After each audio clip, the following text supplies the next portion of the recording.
CH1 Stree horror story, scary pumpkin, Hindi horror stories.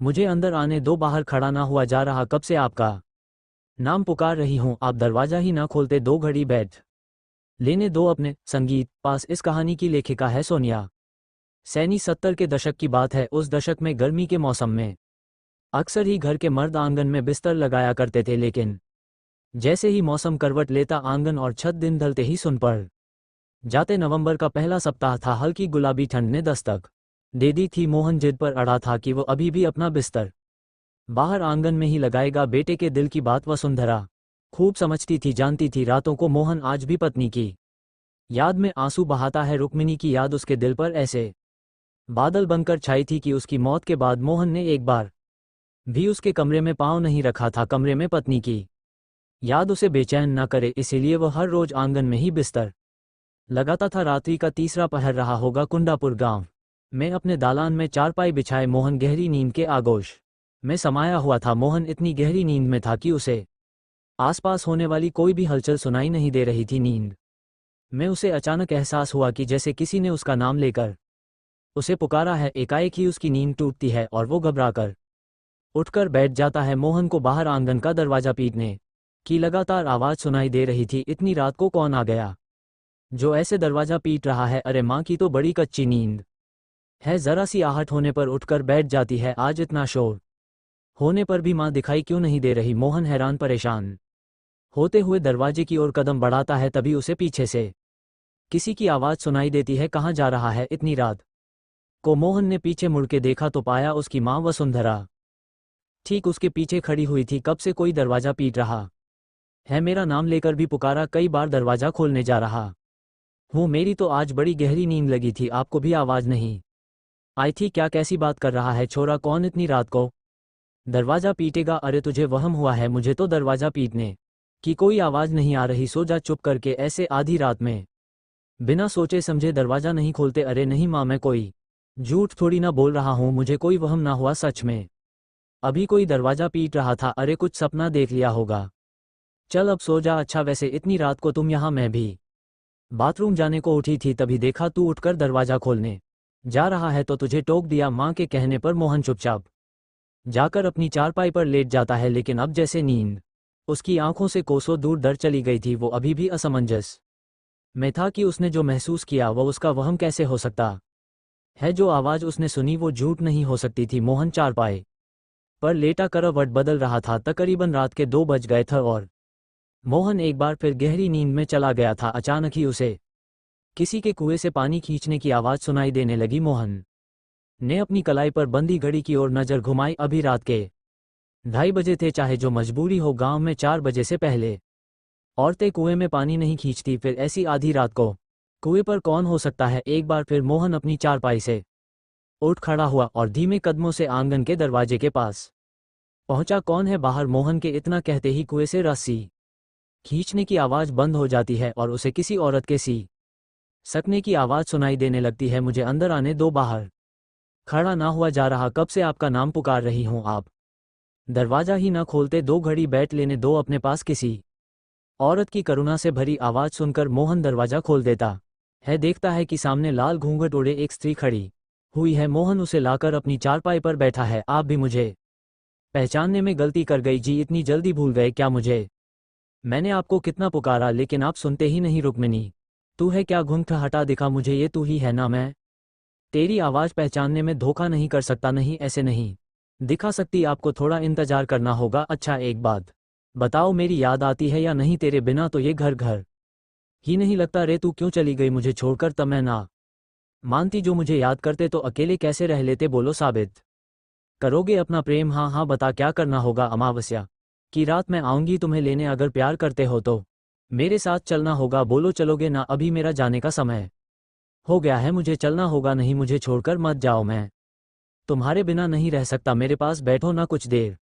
ठीक है, मैं वादा करती हूँ फिर तुमसे मिलने आऊंगी। बस किसी से कुछ कहना नहीं। जब से रुक्मणी ने मोहन से वादा किया था, मोहन हर रात जाग कर बिता रहा था, क्योंकि वो रुक्मणी से मिलने का मौका खोना नहीं चाहता था। तीसरी रात को तकरीबन 2 बजे फिर से उसके दरवाजे पर दस्तक होती है। मोहन समझ गया था कि वह रुक्मणी ही है, इसलिए वो लपक कर दरवाजा खोल देता है। रुक्मिणी अंदर आती है और मोहन के साथ बैठकर बातें करने लगती है। पता नहीं आज बार बार क्यों नींद उचट रही है। एक बार जाकर मोहन को देख आती हूँ, पता नहीं क्या हो गया इस लड़के को। जब से वो रुक्मिणी गई है ना तो किसी से बात करता है ना रातों को सोता है। मेरा तो बड़ा जी घबराता है उसके बारे में सोच सोच कर। मोहन की माँ बाहर आंगन की तरफ आती है तो देखती है कि मोहन चारपाई पर बैठा हुआ है। चारपाई के थोड़ा और करीब आने पर वसुंधरा देखती है कि दिन भर एक भी शब्द अपने मुंह से ना निकालने वाला मोहन आंगन में लगे खाली झूले की ओर मुंह करके जाने क्या बड़बड़ा रहा है और झूला भी लगातार हिल रहा है। मोहन यहाँ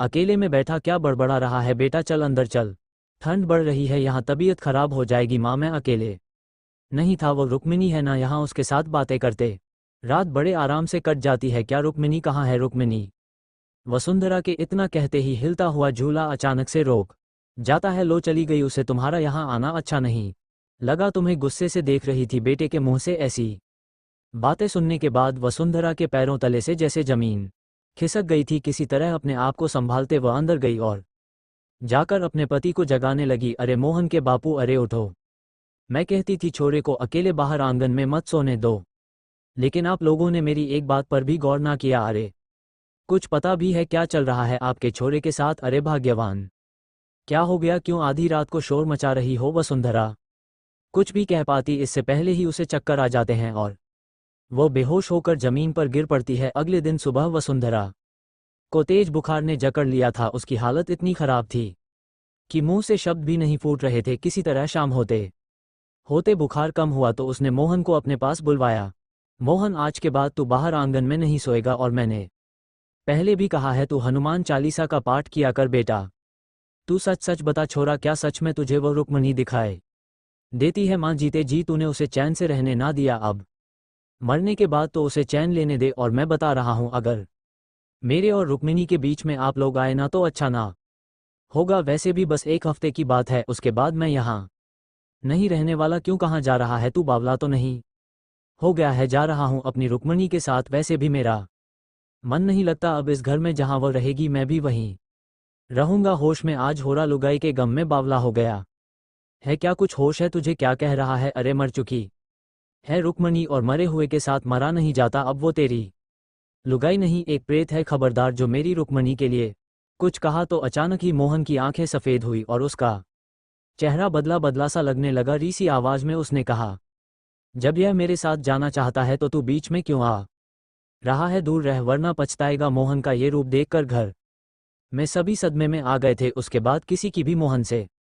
एक भी शब्द कहने की हिम्मत ना हुई। कुछ देर बाद मोहन थोड़ा सामान्य हो गया था, लेकिन उसके चेहरे पर एक अजीब सी बेचैनी दिखाई पड़ रही थी। अगले 2 दिनों तक मोहन ने ना किसी से बात की, ना ही कुछ खाया पिया। बस बेचैनी में वो हर समय अपनी उंगलियां आपस में रगड़ कर अपने कमरे में चहलकदमी करता रहता और रात में सबके सोने के बाद आंगन में अपनी चारपाई लगा लेता। छोरे के रंग ढंग देख रहे हैं जी आप? अरे पूरी तरह से उसके बस में हो गया है। अरे लगता ही नहीं है कि हमारा छोरा है ये। अरे मुझे तो लगता है सच्ची में ले जाएगी हमारे छोरे को। वो कुछ करो नहीं तो हाथ धो बैठोगे उससे। रुक्मिणी मोहन की पत्नी और वसुंधरा की बहू थी। 16 की उम्र में ब्याह कर वसुंधरा के घर आई थी ससुराल में। पति मोहन से प्यार तो मिला, लेकिन सास की नज़रों में वह हमेशा खटकती रही। कारण था रुक्मिणी का निसंतान होना। ब्याह को 13 बरस बीत गए थे, लेकिन अभी तक कोई खुशखबरी सुनाई नहीं पड़ी थी, जिसके कारण सास वसुंधरा बहू को खरी खोटी सुनाने में कोई कसर नहीं छोड़ती थी। रुक्मिणी और मोहन की शादी की सालगिरह थी। रुक्मिणी आज 16 श्रृंगार करके बिल्कुल दुल्हन की तरह तैयार हुई थी। मोहन और रुक्मिणी अभी पूजा करने मंदिर जा ही रहे थे कि वसुंधरा ने एक बार फिर बहू को कोसना शुरू कर दिया। बूढ़ी घोड़ी लाल लगाम, 13 बरस में एक औलाद तो पैदा ना कर सकी, बस दुल्हन बनवा लो इसे रोज। मेरे तो भाग्य फूट गए, ऐसी सूखी बेल मैंने अपने आंगन में लगाई कि मेरे घर की हरियाली को ही खा गई। अरे ऐसी कौन सी खुशी दे दी तूने ब्याह करके जो तेरी सालगिरह मनाऊं मैं? दुल्हन बनी घूम रही है मनहूस कहीं की। अरे मैं तो कब से कह रही हूं दूसरी शादी करके अपनी वंश बेला आगे बढ़ा ले, लेकिन ये छोरा तो जैसे लुगाई के बस में हो गया हो पूरा। मैं तो कहती हूं मर भी जाती ना तो भी मेरा पीछा छूटता। दूसरी बहू लाती तो कम से कम बच्चों की किलकारी तो सुनने को मिलती। तेरे जीते जी तो ये छोरा मानेगा नहीं दूसरे ब्याह को। सास का कहा एक एक शब्द आज रुक्मिणी के सीने को चलने कर रहा था। उस पर भी मोहन की चुप्पी उसके सब्र का इम्तिहान ले रही थी रुक्मिणी ने ठहरकर एक पल को पति की ओर देखा और घूंघट में मुंह छिपाकर रोने लगी। जब सांस के ताने उसके बर्दाश्त से बाहर हो गए तो रुक्मिणी घर से निकली और जाकर सीधा कुएं में कूद गई। जब कहीं घंटों तक भी रुक्मिणी घर में दिखाई ना दी तब चारों ओर सब उसे ढूंढने लगे। अचानक ही मोहन की नज़र कुएं में तैरती उसकी लाल चुनरी पर पड़ी तो उसके मुंह से चीख निकल गई। वो आखिरी बार था जब किसी ने मोहन के मुंह से आवाज़ सुनी थी। उसके बाद तो मोहन ने ऐसी चुप्पी साधी कि बात करना ही बंद कर दिया। मन ही मन मां वसुंधरा भी बहू की मौत से बहुत दुखी थी। गुस्से में वो रुक्मिणी को हमेशा ही बहुत कुछ कह दिया करती थी, लेकिन वास्तव में वो ऐसा कभी कुछ नहीं चाहती थी कि रुक्मिणी ऐसा कोई कदम उठा ले। मोहन को रुक्मिणी की मौत का ऐसा सदमा लगा था कि वो रुक्मिणी की मौत का जिम्मेदार खुद को ही समझने लगा। रुक्मिणी की मौत के बाद उस कुएं के पास अजीबोगरीब घटनाएं घटने लगी। कभी वहां से किसी के चीखने की आवाज़ सुनाई देती तो कभी कुएं के पास खून की छींटें दिखाई पड़ती, कभी खून से सने पांव के निशान मिलते तो कभी कुएं का पानी लाल हो जाता। गांव में दबी जुबान से यह बात होने लगी थी कि वसुंधरा की बहू की मुक्ति नहीं हुई है और अब वो एक प्रेत बन गई है जो अपने होने का एहसास करा रही है। पूरे परिवार में डर का माहौल बन गया था। ऐसे में मदद मांगने वसुंधरा और उसका पति एक तांत्रिक के पास जाते हैं। आपकी बहू की असमय मृत्यु हुई है, इसमें कोई संदेह नहीं कि वह एक प्रेत आपके घर के पास मंडरा रही हो, क्योंकि वो कुआं आपके घर के अंदर ही है। इसलिए सबसे पहले तो आप उस कुएं को घर की चार दीवारी के बाहर कर दो। बाबा की बात सुनकर घर का दरवाजा गिराकर कुएं के दूसरी ओर से दरवाजा बनाया गया। अब घर के दरवाजे से कुछ ही कदम की दूरी पर ही कुआं था। सबके मन में डर तो अभी भी था, किंतु बाबा के ऊपर यकीन करने के अलावा फिलहाल कोई और चारा नहीं था। जब से दरवाजा बनवाया था कुएं के पास होने वाली घटनाएं जैसे थम सी गई थी। वसुंधरा भी जैसे निश्चिंत हो गई थी। अब शायद रुक्मिणी की आत्मा उन्हें नहीं सताएगी, लेकिन जिस दिन से उसने अपने बेटे मोहन को रुक्मिणी से बातें करते देखा था उसकी रातों की नींद और दिन का चैन गायब हो गए थे। ये कहानी आपको अच्छी लगी हो तो हमें सब्सक्राइब करें। हमारा कर संगीत।